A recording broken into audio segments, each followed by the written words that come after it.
கடந்த 25ஆம் தேதி அக்டோபர் மாசம் வந்து நான் அமேசான்ல ஒரு ஐபோன் 15 ஒன்னு ஆர்டர் பண்றேன். அது அடுத்த நாள் டெலிவரி 9 to 10 o'clock ஸ்லாட்ல வரணும். பட் ஆனா அந்த ஸ்லாட்ல வரல.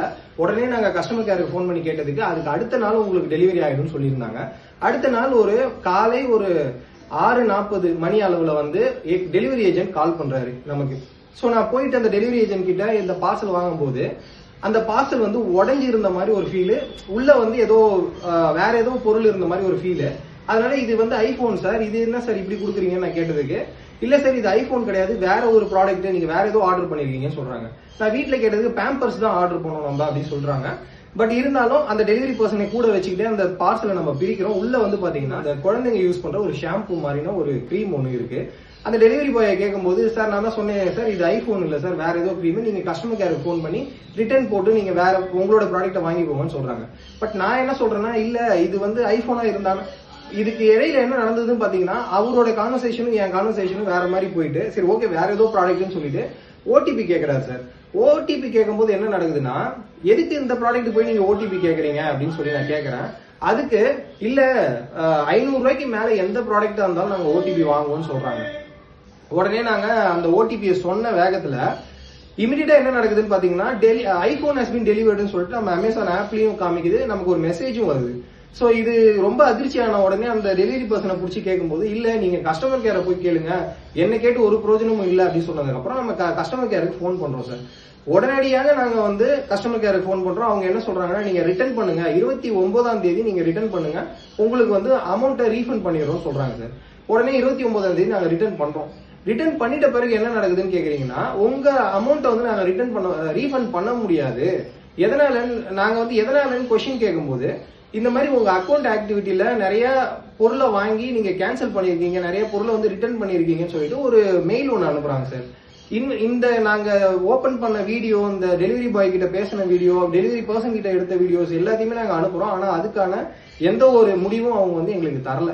உடனடியே நாங்க என்ன பண்றோம்னு பாத்தீங்கன்னா, போலீஸ் ஸ்டேஷன், சித்திரப்பாக்கம் போலீஸ் ஸ்டேஷனுக்கு போயிட்டு ஒரு கம்ப்ளைண்ட் ரிஜிஸ்டர் பண்றோம். அதுக்கு சிஎஸ்ஆர் காப்பியும் வாங்குறோம். இமீடியட்டா நாங்க என்ன பண்றோம்னு பாத்தீங்கன்னா, கமிஷனர் ஆபீஸுக்கு போயிட்டு இதை பத்தி ஒரு கம்ப்ளைண்ட் பண்றோம். கமிஷனர் வந்து அசிஸ்டன்ட் கமிஷனர் சார் கிட்ட போய் பேச சொன்னாரு, அதையும் நாங்க பண்ணோம். அசிஸ்டன்ட் ஏசி சார் என்ன சொன்னாருன்னு கேட்டீங்கன்னா, நீங்க ஸ்டேஷனுக்கு போங்க, நான் இன்ஸ்பெக்டர் கிட்ட சொல்லி இதை விசாரிக்க சொல்றேன் அப்படின்னு சொல்லிட்டாங்க. நாங்க ஸ்டேஷனுக்கும் வந்து இன்ஸ்பெக்டர் சார் கிட்டையும் எல்லாத்தையும் விலாவரியா சொன்னோம்.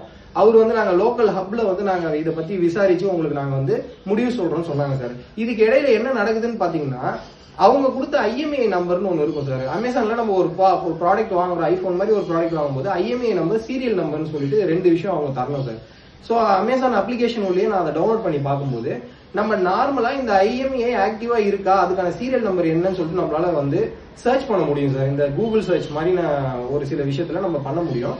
சோ IMEIcheck.comல போயிட்டு பார்த்தா இதுல கொடுத்த அந்த சீரியல் நம்பரும் அந்த வெப்சைட்ல வந்த சீரியல் நம்பருமே வேற வேற சார். சோ இது வந்து பியூரா ஒரு ஃப்ராட் பண்ணிருக்காங்க. இத பத்தி நாங்க திரும்பி அமேசான் கிட்ட போயிட்டு ஒரு மெயில் போட்டு கேட்டா அவங்க வந்து சரியான ஒரு ரெஸ்பான்ஸே பண்ண மாட்டாங்க சார். என்ன சொல்றாங்கன்னு கேட்டீங்கன்னா, நீங்க வந்து எங்களுக்கும் மேல இருக்க ஆபீசர் கிட்ட பேசுங்க, நீங்க எங்க கிட்ட பேசி ஒரு பிரயோஜனமும் இல்ல, இந்த மாதிரி ஒரு வார்த்தைகள் வருது.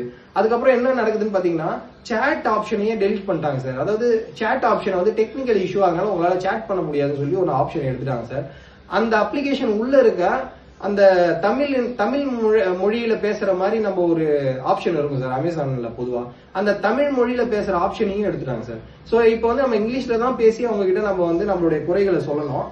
அந்த பர்சன், அந்த நம்ம சொல்றோம் பாத்தீங்களா, அந்த பர்சனுமே நான் இதுக்கான அத்தாரிட்டிய பர்சன் கிடையாது, நீங்க கான்டாக்ட் பண்ணணும், நீங்க மெயில்ல கான்டாக்ட் பண்ணுங்கன்னு சொல்றாங்க. சோ இதுக்கான முடிவு ஒரு அமேசான் மாதிரி ஒரு பெரிய நிறுவனத்துக்கிட்ட நம்பி நம்ம ஒரு ஆர்டர் போடுறோம்னா, அதுல ஒரு ட்ரஸ்ட் பிரேக் ஆகுற மாதிரி ஒரு ஐபோனுக்கு பதிலா ஒரு ஷாம்பு டப்பா கொடுக்குறாங்க. இத வந்து அமேசானுமே கண்டுக்கல. அமேசான் சைட்ல இருந்து எந்த ஒரு ஹெல்ப்பும் வந்து கன்சியூமருக்கும் தரல. எங்களை மாதிரி பாதிக்கப்பட்டவங்களுக்கு யாருமே வந்து இந்த இடத்துல ஒரு பாதிக்கப்பட்டவங்களுக்கு எந்த ஒரு முடிவுமே தரல. இப்ப அமேசான் வந்து பாத்தீங்கன்னா எனக்கு தெரியாதுன்னு சொல்லிட்டு போயிடுறாங்க. பட் இப்ப நான் இழந்தது என்னோட காசு, எனக்கு வந்து என்னோட ஐபோனு இல்ல என்னுடைய காசு எனக்கு மீட்டு தருமாறு நான் தாழ்மையுடன் கேட்டுக்கொள்கிறேன் சார். ட்ரெண்ட ஃப்ரெண்ட் ஆக்கிக்கோங்க. தந்தி டிவியின் சப்ஸ்கிரைபர்ஸ் அண்ட் ஃபாலோவர்ஸ் குடும்பத்துல நீங்களும் இணையுங்க.